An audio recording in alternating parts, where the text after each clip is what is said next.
대한민국 K드론이 수혜를 볼 수 있을 가능성이 커졌습니다. 금일 있었던 미국 대선 토론을 필두로 해서 최근에 불거지고 있는 AI 거품론과 좀 더불어서 엔캐리 트레이드 정산 우려감, 그리고 미국의 주요 경제지표 등에 따른 오늘도 역시나 이 미국 시장에서의 변동성이 크게 예상이 되고 있는 그런 상황입니다. 거기에 더해서 최근 미 하원에서 이 중국을 제재를 하기 위한 법안이 통과가 되었는데요. 그에 따라서 관련된 기업들에 대한 수혜가 어느 정도 예상이 되고 있죠. 그 중에서 대표적인 게 바로 대한민국의 K드론이 될 수가 있을 것 같습니다.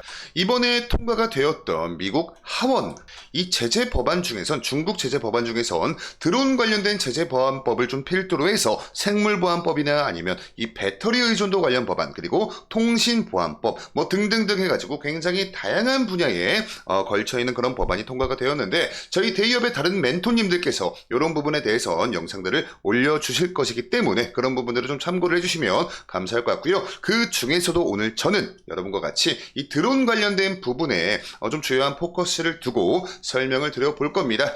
최대한 우리 여러분들 쉽고 빠르게 이해를 하실 수 있도록 준비를 했으니까 오늘 영상 끝까지 좀 시청을 해주시면 감사할 것 같아요. 자, 우선은 오늘 밤 예정이 되어 있는 미국의 이 주요한 경제지표 발표 일정을 먼저 한번 좀 같이 보도록 하겠습니다. 변동성을 키울 수 있는 경제지표 발표 일정입니다. 보시면 금일 9시 반, 오후 밤 9시 반 필두로 해서 11시 반에 근원 소비자 물가지수 8월 달께 발표되고요. 소비자 물가지수와 또 원유 재고가 발표를 앞두고 있다라는 거 먼저 큰 틀에서 여러분들 체크를 하시면 좋을 것 같고요. 어제장에서의 미국 이 주식 맵을 보시면 여러분들 아시겠지만 이 기술 관련된 기술주가 좀 굉장히 많이 다시 한번 좀 반등하는 모습을 보여주었습니다. 요게 이 기술 섹터가 6월달 이후에 최대 규모로 이 순매수세가 들어왔다. 이 점에 우리가 좀 주목을 해볼 필요가 있을 것 같아요. 요즘 이 드론이라는 이것 또한 AI가 탑재가 되고 있는 최첨단 기술의 산물인 만큼 충분히 우리가 이쪽 분야에서 추적 관찰을 할 필요가 있다라고 생각이 되고 있습니다. 자, 그러던 와중에 가장 최근에 미국이 또 한 번 대대적인 중국 제재를 했죠. 자, 미국 하원에서 이 바이오나 드론을 좀 포함한 전방위적인 봉쇄 작전을 펴는 이런 법안이 미 하원에서 통과가 되었습니다. 그래서 이제 앞으로 상원 의원과 또 이제 미국 대통령이 서명만 한다면 요 관련된 법안이 이제 확정이 되는 향후 이런 절차들이 남아있는 상황이죠. 자, 여기서 이게 왜 중요하냐면 이 중국을 제재를 하겠다 하는 이 법안 안에 포함이 되어 있는 요 드론 있죠. 드론 관련된 제재 법안도 있는데 이 DJI라는 중국의 기업의 이 드론 점유율이 글로벌 1등입니다. 그래서 글로벌적으로 이 DJI가 점유율을 만약에 100을 딱 두고 가정을 해봤을 때 그 밑에 쫓아오고 있는 다른 드론 관련된 이 점유율들을 보시면 아시겠지만 굉장히 미비해요. 그래서 압도적인 점유율을 가지고 있는 그 기업이 이 DJI라는 중국의 기업입니다. 그리고 이렇게 글로벌 5개 기업 중에서 무려 3개의 기업이 중국 기업이니만큼 이와 관련된 반사 이익을 우리나라 K드론 이쪽 기업도 우리가 좀 어느 정도 충분히 기대를 해볼 수 있는 그런 부분이 될 수가 있겠죠. 자, 그래서 이 드론 브랜드라는 미국 포털 사이트에서 지금 현재 조사가 되고 있는 2024년도 드론 관련된 이 탑 브랜드를 보시면 아시겠지만 이 DJI가 글로벌 점유율을 여러분 무려 74.3%나 차지를 하고 있을 정도로 굉장히 압도적입니다. 그래서 이런 점유율을 보면은 약간 미국에 있는 엔비디아라는 기업이 좀 떠오를 만큼 정말 압도적인 점유율을 자랑을 하고 있는 그런 기업인데, 이번에 이 기업에 관련된 제재 법안이 미국 하원 의원에서 통과가 되었다라는 점이죠. 자, 그래서 이와 관련된 이 주요한 내용도 같이 한번 좀 보시면요. 이 DJI가 앞으로 내놓을 제품들을 미국 통신 기반 시설 하에서 작동시키는 것을 금지하는 내용이 담겼다. 그러니까 쉽게 말씀드리면 미국 내에서, 그러니까 미국의 통신 기반 시설 하에 작동시키는 것을 금지하니까 미국이란 나라 안에서 이 DJI 제품 쓰지 마라 라는 거죠. DJI 드론은 미국 내 드론의 절반 이상을 판매를 하고 있고요.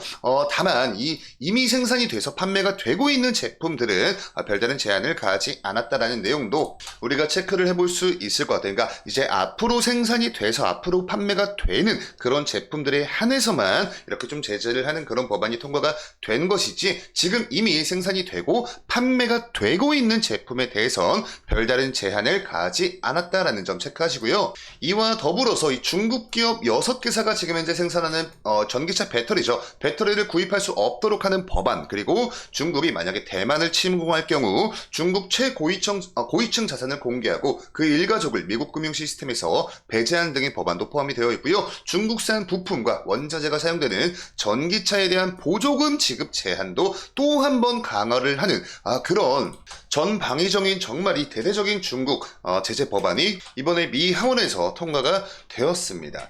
자, 글로벌적으로 이 드론 시장의 전망에 대해서 알아보기 전에 실질적으로 지금 현재 미국 이 아마존이라는 플랫폼에서 판매가 되고 있는 DJI의 드론을 우리가 이런 모습들을 정말 좀 어렵지 않게 우리가 찾아볼 수 있었습니다. 그리고 아마존뿐만 아니라 이 미국의 월마트에서도 DJI의 드론들이 이렇게 판매가 되고 있죠. 근데 이게 앞으로 이제부터 생산이 되고 판매가 개시가 되는 제품들은 제한이 걸릴 수가 있다라는 점.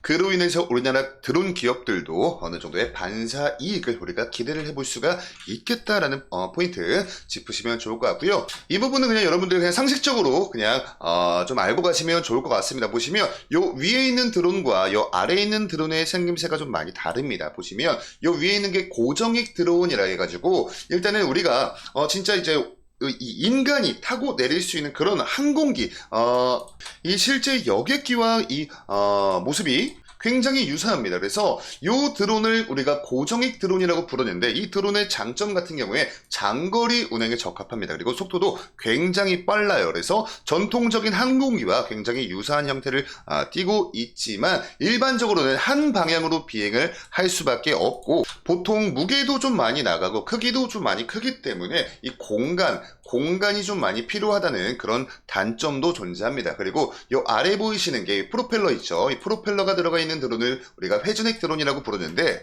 이 회전익 드론의 장점 같은 경우에 단거리에 적합하고요. 정밀 작업에 일단 유용합니다.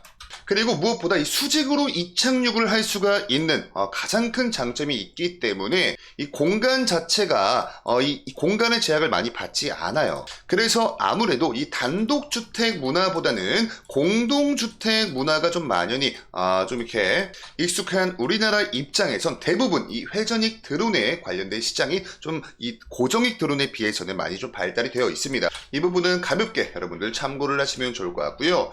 자, 이제 이 글로벌 드론 시장의 전망에 대해서 같이 한번 좀 살펴보시면 2023년도를 기점으로 해서 33년도까지 점진적으로 우상향을 해 나갈 것이다 라는 전망이 나오고 있습니다. 그래서 결론적으로 2024년도 올해죠. 올해는 약 253억 달러 정도 규모에서 이제 앞으로 9년 뒤에 2033년까지는 약 1336억 원, 그래서 약 9년이란 기간 동안 3배 넘는 성장을 이룰 것이다. 이걸 연평균 성장률로 환산했을 땐 약 13.4%씩 성장을 할 것이다. 그래서 우리가 좀 통상적으로 이 연평균 성장률이 약 10%가 넘어가면 그 산업군은 고성장을 할 것이다 라고 우리가 좀 생각을 하거든요. 그래서 마찬가지로 그런 부분을 좀 대입해서 생각을 해봤을 때 이 글로벌 드론 시장의 전망 또한 고성장을 하는 그런 산업일 것이다. 이렇게 지금 현재 시장에선 전망을 하고 있습니다. 그리고 무게별 점유율도 보시면 아시겠지만 지금 100kg 이하, 요게 노란색인데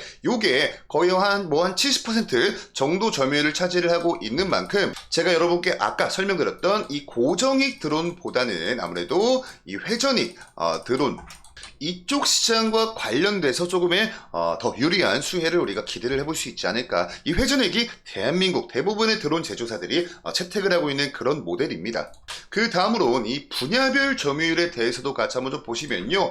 이게 1등부터 2등, 3등, 4등, 5등 순서인데 1등이 여러분들 농업입니다. 농업은 이 드론의 주요 활동 분야이죠. 정밀 농업이나 아니면 작물 모니터링, 그리고 농약 살포 등. 그렇지만 이런 부분은 대한민국은 땅덩이가 좁기 때문에 대한민국보다는 이게 미국을 필두로 땅이 엄청나게 넓겠죠. 그래서 이 농업 관련된 분야에선 미국을 필두로 굉장히 좀 많이 발달이 되어 있고요. 두 번째가 여러분들 물류입니다. 물류 및 배송. 그래서 제가 좀 개인적으로 생각을 해봤을 때 이 물류 및 배송 분야에서 대한민국 국내 드론 분야도 좀 수혜를 볼 수 있지 않을까. 그렇기 때문에 여러분들 이 부분 좀 키워드를 잡으시고 기억을 하시면 좋을 것 같아요. 그리고 뭐 세 번째가 에너지, 그리고 네 번째가 미디어 엔터테인먼트, 그리고 다섯 번째가 부동산이나 뭐 건설 관련된 분야들, 이렇게 등등등 순서가 있는데, 아무래도 인구 밀도가 높은 우리나라 입장에선, 그리고 이 쿠팡 배송 서비스를 좀 필두로 해서 이 딜리버리 서비스는 굉장히 이 기술력 자체는 우리나라가 세계권이거든요. 그렇기 때문에 이 2등 산업 부분 있죠. 이 물류 및 배송 부분 오늘 영상에서 집중을 해주시면 좋을 것 같습니다.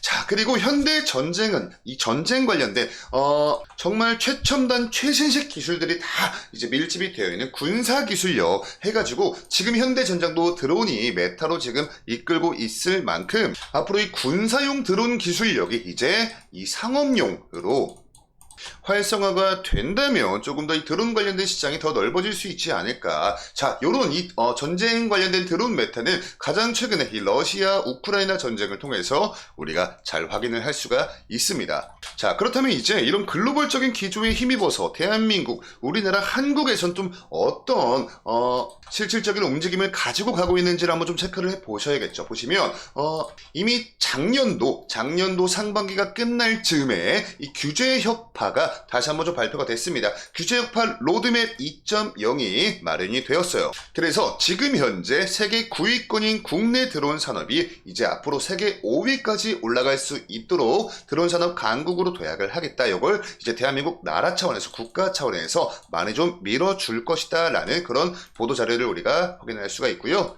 구체적인 기본 계획의 주요 내용 같이 한번 좀 보시면, 아까 제가 여러분께 이 물류 배송 관련된 키워드를 기억을 하셔라 이렇게 말씀드렸잖아요. 보시면 이 도심 배송을 실현을 할 것이다 라는 이런 주요한 내용이 1번으로 들어가 있고요. 두 번째가 이 드론을 활용한 레저 신시장 창출. 자, 그리고 이제 이 드론에다가도 AI를 접목을 해서 AI 자율비행, 그리고 이 빅데이터를 활용한 융복합 교육을 통한 전문 인력 양성, 이런 방향으로 지금 대한민국 국가 차원에서도 양성을 할 것이다, 밀 것이다 라는 내용을 우리가 확인할 수가 있습니다. 자, 그리고 제가 오늘 영상에서 계속해서 여러분께 강조를 드리고 있는 이 배송 관련된 딜리버리 서비스죠. 자, 보시면요, 요거는 올해 7월 30일에 발표가 됐던 보도 자료거든요. 국토부 자료입니다. 보시면 이 섬 지역을 우선적으로 좀 필두로 해서 드론 배송 서비스를 8월 달부터 본격적으로 시행을 한다라는 보도가 올라왔습니다. 자, 그래서 정말 이 섬 지역을 필두로 해서 이 섬 지역만 이게 도입이 되는지를 놓고 보니까요, 드론 배송 도입 지자체를 보시면 거의 전국 8도 고루고루 이렇게 좀 분포가 되어 있다라는 점이 상당히 인상이 깊습니다. 그렇기 때문에 굳이 이 제주도 같은 섬 지역뿐만 아니라 이 내륙 지방에 있는 지자체들도 좀 적극적으로 지금 현재 드론 배송 시스템을 도입을 하고 있다. 이 부분 굉장히 중요할 수 있습니다. 여러분들 체크를 꼭 하시고요. 요 오른쪽 보시면요, 요 드론이 지금 현재 이 물품을 배송을 하고 있는 그런 드론 배송 장면을 볼 수가 있어요. 근데 아직까지는 사실상 좀 낯설긴 합니다. 근데 그렇지만 이런 부분들이 이제 앞으로 점점점 상용화가 될 것이라는 이런 방향성 자체는 이미 정해져 있기 때문에 이런 부분을 우리가 계속해서 끈질기게 추적 관찰을 하신다면 조금 더 탄탄한 투자 아이디어를 우리가 도출을 할 수 있지 않을까, 이런 좀 생각을 하고 있고요. 마지막으로 지금 현재 대한민국 우리나라에서 이 드론 관련된 편성이 된 예산 요 금액을 같이 한번 좀 체크를 해보신다면, 우선 결론만 먼저 말씀드리면 내년도 국토부 소관 예산이 좀 줄었습니다. 올해에 비해서 2조 7천억 원이나 감소가 됐어요. 근데 중요한 부분이 뭐냐, 이 드론 활성화에 325억 원, 도심항공교통 UAM에 264억 원에서 결론적으로 첨단 교통 등 이 혁신 기술 개발 지원을 위한 R&D 연구개발 투자는요, 전년 대비해서 오히려 12%가량 증액이 된 4,879억 원 규모 예산이 편성이 됐다는 거라서 이 국토부 전반적인 예산은 감소했지만 그 안에서 오히려 우리 드론 관련된 이런 첨단 교통 등 혁신기술 개발 지원 R&D 투자 예산은요, 오히려 12% 증가가 되었다. 그렇기 때문에 이런 방향성 자체는 지금 이제 우리 나라 입장, 나라 차원에서도 아예 좀 확고히 잡고 가고 있는 그런 산업이기 때문에 우리 여러분들께서도 오늘 영상의 내용들 잘 공부를 하시면서 투자 판단을 하신다면 조금 더 탄탄한 투자 아이디어를 우리가 가지고 갈 수 있지 않을까. 리스크는 줄이면서 성과는 높일 수 있는 그런 투자 아이디어, 그런 아이디어 도출을 위해서 오늘 영상의 내용이 여러분께 도움이 됐으면 좋겠고요. 추가적인 이슈나 정보들 올라올 때마다 저희 데이업에서 계속해서 추적 관찰 업데이트 도와드리도록 하겠습니다. 다음 영상도 기대 많이 해주시고요. 오늘 영상도 시청해주셔서 감사합니다.